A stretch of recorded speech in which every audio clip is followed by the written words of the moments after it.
All right. Good morning, everyone. Thank you so much for joining us today in our first webinar of our fall of 2025 webinar series on sun protection. And today's webinar focuses on UV protective clothing, accessories, and lenses, and the Seal of Recommendation program. My name is Becky Kamowitz. I'm the Executive Director of the Skin Cancer Foundation, and I'm joined today by Dr. Elisabeth Richard from our Photobiology Committee. So before we jump into our talk today, just a little bit of housekeeping to run through. So this webinar is being recorded, and anyone who registered for the webinar will receive a link to the recording in the next few days. You've all been muted, but if you do have any questions, you can drop them into the Q&A feature at the bottom of your screen, and we'll do our best to answer as many of those as we can before the end of our discussion. And if we don't answer your question today, we'll make sure that you get an answer via email. So by registering for this event, you will also receive our monthly newsletter where we share information about the latest trends in sun protection, the latest news in the skin cancer space, and what's going on here at the Skin Cancer Foundation. So you can opt out of this newsletter at any time, though of course we hope that you won't. And it comes once a month, and it's a perfect reminder when you get that email from the Skin Cancer Foundation to do your monthly skin self-exam. So with that out of the way, let's go ahead and dive in. I'm honored to introduce Dr. Elisabeth Richard. Dr. Richard is an assistant professor of dermatology at Johns Hopkins University School of Medicine in Baltimore. She is the treasurer of the Photodermatology Society, and she has been a member of the Skin Cancer Foundation's Photobiology Committee for more than 20 years. Dr. Richard, thank you so much for joining us today. Thank you for having me. Greatly appreciate it. Yeah, happy to have you. So since this is the first in our series of webinars this fall focused on sun protection and the seal of recommendation, I think this is a really great opportunity to kind of introduce the photobiology committee and the role of the members on this committee. And we often say that the photobiology committee is the backbone of our seal of recommendation program. So maybe you can tell us what is photobiology and what makes this specialty in the committee so important to the Seal of Recommendation program? Sure. So photobiology is a dermatology specialty that's focused on the interaction of ultraviolet radiation or ultraviolet light and living organisms. So ultraviolet radiation or UV light is really the portion of the solar spectrum that can burn or damage the skin and puts us at risk for skin cancer. In the case of the seal of recommendation, we're focused on how skin is affected by sunlight. So the Skin Cancer Foundation created the Photobiology Committee that is comprised of 6 board-certified dermatologists with expertise in this specialty way back when they started this SEAL program in 1981. This slide that's up now is our current committee, and together we volunteer to support this important program by setting the criteria standards for what makes sun protection products safe and effective, and by reviewing each application and the scientific testing data that's submitted by the manufacturers to ensure that these products meet or exceed our criteria. Thank you so much for that explanation. And I want to drill down on one of the points that you made, that the physicians on this committee all generously volunteer their time for this important program. And we can't thank you and your fellow committee members enough for that. And your expertise and credibility are really what make the Seal of Recommendation such a trusted and valuable resource for consumers. So let's go into that process a little bit of determining what makes a product effective sun protection. Yes. So the Photobiology Committee continually assesses the sun protection marketplace. And as new options become available, we create standards for them so that the foundation can incorporate these products into the program. As you can see, in 1981, we approved the first sunscreen product to earn the seal of recommendation. In 1995, we worked with an ophthalmologist to develop protection and safety criteria for sun and glass lenses. In 1998, the first window film earned the seal of recommendation for blocking 99% of both UVA and UVB rays. In 2005, as UPF fabrics became more popular, we created a standard for clothing and outdoor shade products like awnings and umbrellas.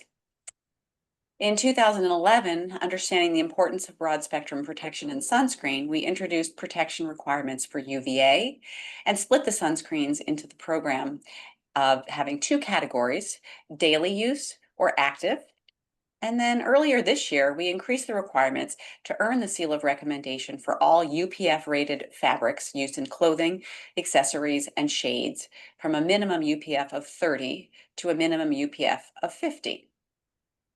I love going through that timeline to show just how this program has evolved and become even stronger over all of these years, and how closely the committee and the Skin Cancer Foundation is really paying attention to what's happening in the marketplace and the evolution of these products, and making sure that we provide the most effective solutions for consumers when looking for sun protection.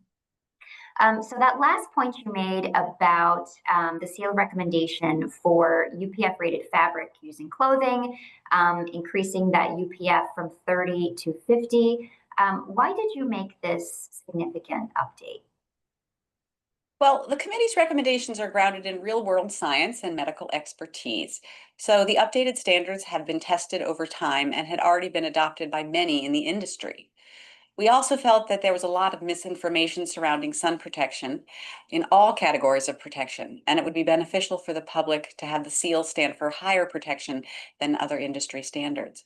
By urging the public to seek the seal, we are trying to remove any guesswork or doubt from the situation for them. Every product, no matter what category, has been vetted and reviewed by this committee. In addition, the seal's new design makes it easier for the public to identify our recommendations and build a complete sun-safe lifestyle. We're confident that these changes will help educate the public and guide them to choose products that, when used consistently and as directed, can prevent skin cancer, thereby saving and improving more lives. Which is the Skin Cancer Foundation's mission and what we're all about here. So let's talk a bit about wearable sun protection, and specifically clothing, hats, glasses, accessories. How do these products earn the seal of recommendation? What are you looking for?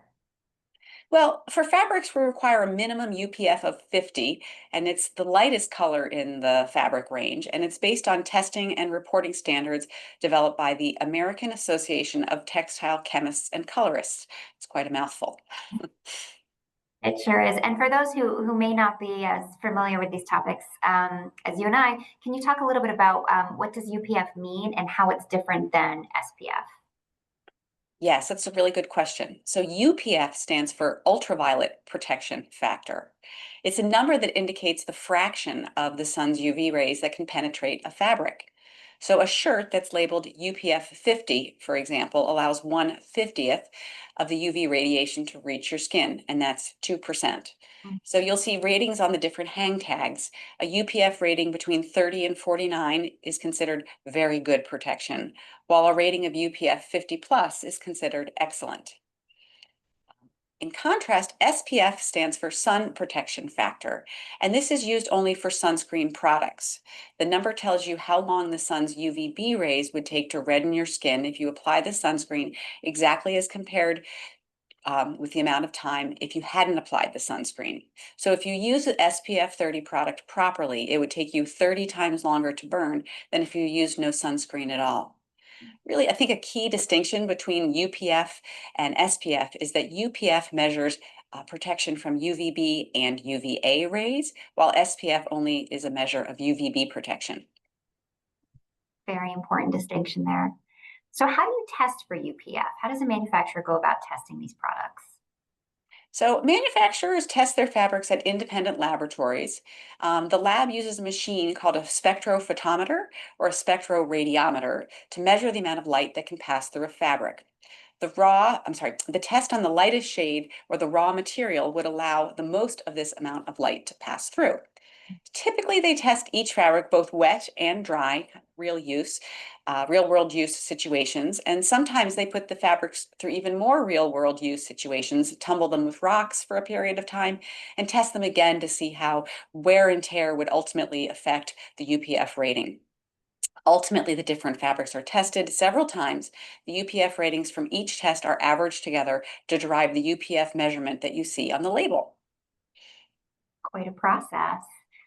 So are there any other factors that contribute to the UPF rating? All clothing really offers a level of sun protection. For example, our basic white t-shirt provides only a minimum sun protection with a UPF of about 7, whereas a dark long sleeve denim shirt can provide quite a high protection factor of about 1700. Um, so things to think about are colors. So dark or bright colors keep UV rays from reaching your skin by absorbing them as opposed to allowing them to penetrate. Think about the construction of the garment or the fabric.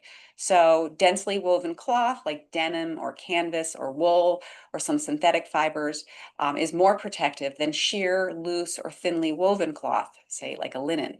Today, you can also find a lot of high-tech, lightweight, breathable fabrics designed for UPF performance that offer excellent sun protection.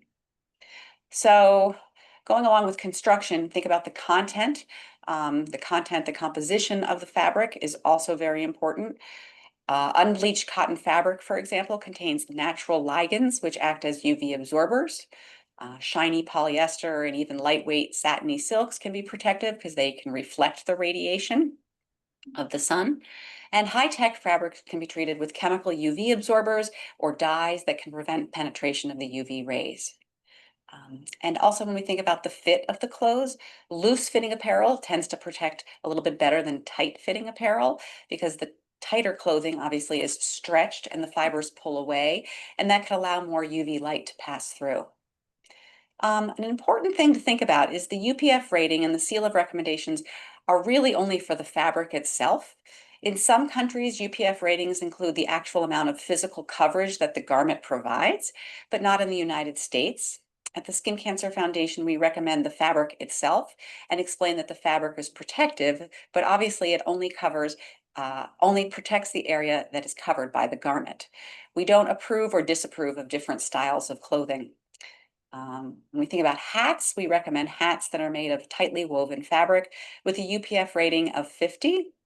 Another thing about hats is you really want a 3-inch brim that goes all the way around the circumference of the hat. And we typically don't recommend a ball cap unless it has a drape that covers the ears and the back of the neck, and that drape is permanently attached. Lots to think about there when you're purchasing clothes for sun protection. So let's move on to lenses and eye protection. How do lenses for sunglasses and eyeglasses protect the eyes, and how do they earn the seal? Another great question. So it's really important to protect your eyes when you're outside. UV rays can be damaging to the skin around the eyes, putting you at risk for skin cancer on the eyelid or eye region. The eyelid is actually a fairly common site for skin cancer. And from there, cancer can spread to the eye and even rarely, but occasionally cause blindness. UV rays are also a cause for cataracts, macular degeneration, keratitis, and some cancers of the eye itself. Eye cancers were once very rare, but we're now seeing them more and more rising in the older populations. And to earn the seal of recommendation, a manufacturer of sunglasses is required to supply a report showing that the lens blocks 99% of both UVA and UVB rays. Um, and sort of like we were talking before about the design, with sunglasses, you want to think about the design of the sunglasses themselves. And the more skin they cover, the better the protection. So a slightly larger frame or more wraparound style is probably preferred or better. Like really big, giant sunglasses that Yes, cover most of your face. Jackie O look. Yeah, exactly. The Jackie O look. Um, so let's talk about creating a sun protection strategy. You know, that's a phrase that we use here a lot at the Skin Cancer Foundation. Create a sun protection strategy, but maybe talk about how these products work into creating that strategy. One of the most important messages about covering your skin with clothing is that you should be using a hat, clothing, and UV eye protection as your first line of defense against the sun. I always say it's easy just to throw it on. Applying sunscreen to the skin that is exposed to the sun, like your hands and your feet and your face, and try to stay in the shade between the peak hours of 10 a.m. and 4 p.m. So remember that sun damage can occur to the skin and eyes really anywhere and in any season. So protect yourself even if it's cloudy. The sun's rays can pass through haze and clouds. Remember as well, if you're near water or snow or sand, the eyes and the skin may be hit by the sun's rays twice. Mm. More than 80% of the rays reflect off water, snow, and sand. And also, if you're at high altitude, say skiing or hiking, the UV intensity is stronger than it is at sea level. So if you're outside, it's important that you always need to be protected. Yeah, there's so much to think about there. And I think sometimes people get a little bit overwhelmed with all of that information. But, as with so many other things, right, it's just building a habit. And once it becomes kind of a natural part of leaving the house every morning and making sure you have your hat, your sunglasses, and what your activities are going to be for the day, it really is just second nature, right? Yes, Yeah. just like So brushing your teeth. exactly, right? We all do that every day. Why can't we put on our sunscreen and slap on a hat and sunglasses? Yes. So how about children? Are there any specific needs when it comes to kids and sun protection? Another great question. So, infants really should be protected primarily by clothing and hats and shade. It's not recommended to use sunscreen on children if they are 6 months of age or younger. After 6 months, still much easier to put on clothing, but you can start using sunscreen. And it's important to use clothing and hats as the primary method, but sunscreen can also be applied to exposed areas. That's a separate conversation we should have about all the tricks for applying sunscreen to wiggly children. Oh, It's a tricky one that I've struggled with myself. yes. Any other populations that we should talk about who are at risk for skin cancer? Yes. So people that work outside have a 60% higher risk of developing skin cancer than people that work inside. Mm. So occupationally related skin cancer accounts for 1 in 3 deaths globally from non-melanoma skin cancers. So the longer a person works outdoors, the higher their cumulative exposure to UV rays, thus increasing their lifetime risk of developing skin cancer. So outdoor workers who are in their 40s, 50s, or 60s with decades of sun exposure are particularly vulnerable to developing skin cancer, especially if they haven't protected their skin from the sun while they've been at work. Mm. I'm so glad you brought that up because it's a population of people that we're really trying to reach right now. People who make their living working outdoors, and there's so many different occupations that could cover people in construction, or police officers, or crossing guards, all kinds of things, lifeguards. So we've been developing some new materials that we're trying to get into the hands of people who work outdoors about protecting their skin and the importance of early detection of skin cancer, and what to look for. So if anyone's interested, if you go on our website on skincancer.org, you'll see a new webpage that is just for outdoor workers, and there's downloadable content on there. So if there's outdoor workers in your life, you can print it out, pass it around, and do what you can to make sure they're protecting their skin. Great, Um, that's a great resource. yeah, yeah, we're pretty excited about it. Been a good response so far. So our outdoor workers, are their protection needs really different than people who work indoors? Yes, they really do need to be diligent about protecting their skin at all times. Clothing, hats, glasses are a first step. If they can't reapply or use sunscreen regularly, they can opt for UV protective like arm or hand or leg coverings. Gaiters and hooded UV protective shirts can be helpful if you're not able to wear a hat. And if you do wear a hat, you should encourage your employer to provide a hat with a 3-inch brim that goes all the way around instead of a baseball style cap. So important. I think that's the end of my questions for you. Let me see if we have any in the chat right now. One moment.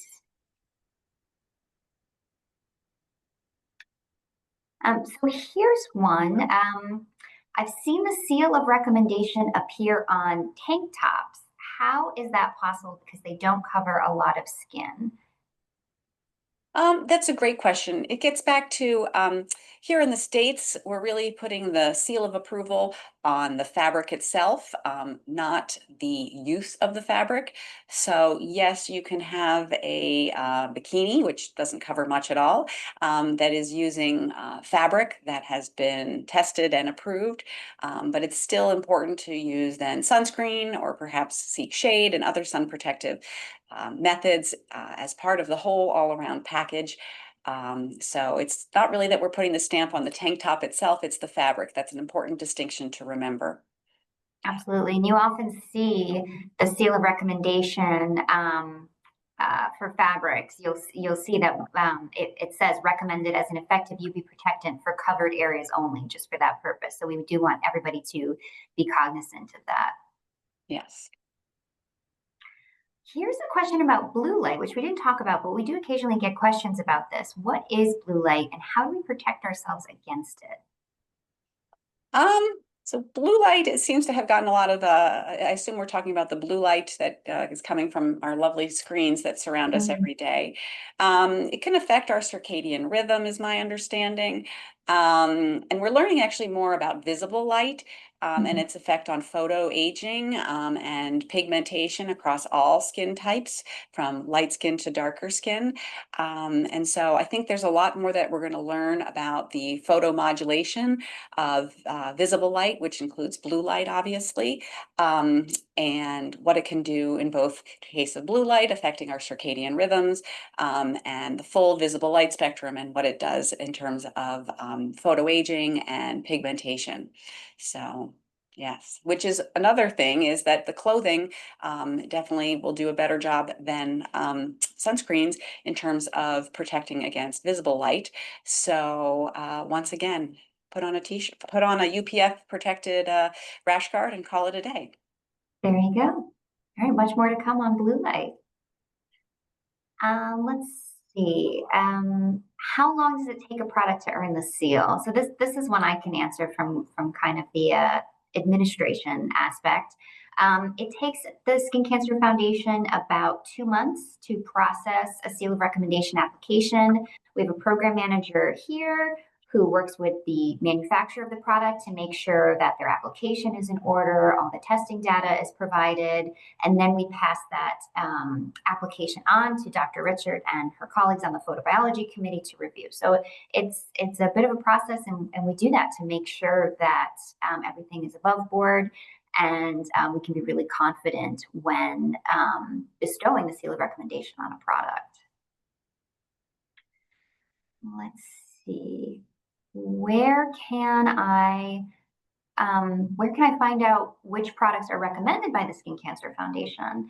Another great question. So we urge the manufacturers to who earn the seal on their products to actually put the graphic that we had in a slide to put it on the packaging so it's really easy for consumers to see.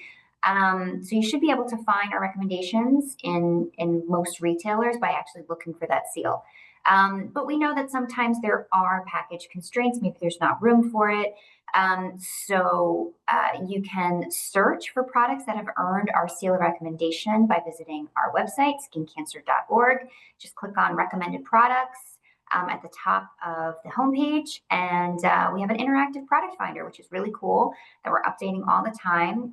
So it will help you find products based on the preferences that you put into it.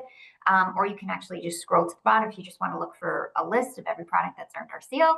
You have a lot of time on your hands. You can scroll through the whole list. So those are some ways to help you find products that have earned our seal of recommendation. I think that wraps us up for the day. That's the end of the questions that I see. So I want to thank Dr. Richard again for her time.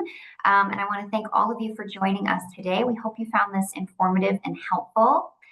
And I believe we are putting, yes, there's our fall webinar series, a reminder of some of the upcoming conversations that we have planned, scheduled between now and November. If you have any questions or would like additional information on anything we spoke about today, feel free to send an email to our corporate counsel. There's that email address, corporatecounsel@skincancer.org. and someone from our team will get in touch with you. So thank you all again for being here. Thank you, Dr. Richard, and enjoy your day. Thanks so much. Bye-bye.